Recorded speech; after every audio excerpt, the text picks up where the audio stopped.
Hello everybody, this is an Anthony Creme video, and today we are going to be putting the motherboard in my computer. So this is my computer. Obviously it's really big and it doesn't even fit in my capture shot, but so I got the alcohol to clean it, I got a screwdriver to take everything apart, I got thermal compound, I got the motherboard, the I/O shield, and it's been sitting here for about like 20 to 30 minutes, so it's definitely discharged. And I unplugged all the adapters and everything out from the back, so now all we need to do is get inside of it and start taking it apart. I haven't taken the motherboard out of the anti-static mat yet because I didn't want to damage anything.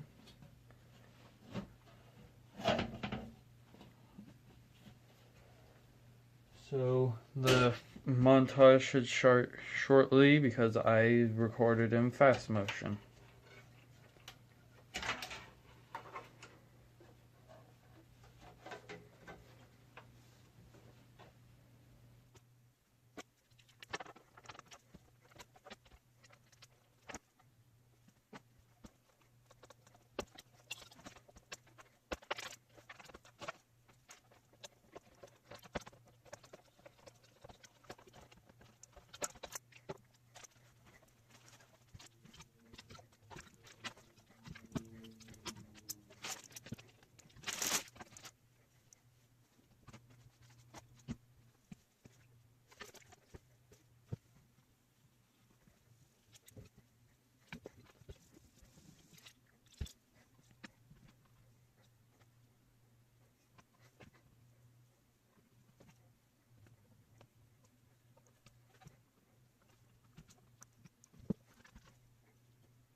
So I'm going to go and I'll just take and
I'm going